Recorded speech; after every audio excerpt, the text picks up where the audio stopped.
तो भाई लोग नमस्कार नमस्कार। तो आप लोग कैसे हो? उम्मीद है कि आप लोग बहुत ही अच्छे हैं। तो आप लोग बीच लेकर आ गया हूँ एकदम से गर्दा के तरह चैनल कुछ और अपडेट आप लोग बीच में। तो आप लोग वीडियो के एंड तक देखिएगा तभी आप लोग को पता चलेगा कि कौन सा सॉन्ग आ रहा है एकदम से गर्दा में चल रहा है। क्योंकि आप लोग मुझे रेना नदी आप लोग मुझे पहले अपडेट दे चुका है, लेकिन फिर भी आप लोग को फिर दे रहा हूँ कि सुपर स्टार 15 और महिमा सिंह का वीडियो आएगा, लेकिन ऑडियो सॉन्ग में पहले रिलीज किया जाएगा। वेब म्यूजिक से 6 बजे आप लोग देख सकते हो।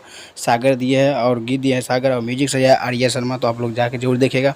और बता दूं कि सुपर स्टार बन जाएगा आप लोग बीच में फिल्म भी है, आप लोग बीच में शूटिंग चल रहा है। और आप लोग बीच में मैं जो सुबह में आप लोग जो पोस्टर छोड़ा था अपनी कम्युनिटी में, आप लोग रानी चटर्जी और प्रमोद यादव और प्रवेश लाल यादव का आप लोग बीच में देख ही चुके हो। गजब का फिल्म शूटिंग रह रहा है। और आप लोग बीच में बहुत जल्द आप लोग मुझे गर्दा मचाने के लिए घरनायक फिल्म से सॉन्ग आएगा, बहुत ज़बरदस्त फुल वीडियो आएगा आप लोग बीच। और बता दूँ कि आप लोग जो भक्ति सॉन्ग अब आने का शुरू हो गया है। खेसारी लाल यादव का आ गया और प्रमोद यादव का भी आएगा। कल से आप लोग जो भक्ति सॉन्ग आएगा ये आप लोग को अपडेट दे रहा हूँ कि आप लोग जल्दी आप लोग तैयार हो जाइए भक्ति सॉन्ग सुनने के लिए और गर्दा मचाने के लिए। पहले ये सॉन्ग को कल ऑडियो सॉन्ग में रिलीज कर दिया जाएगा।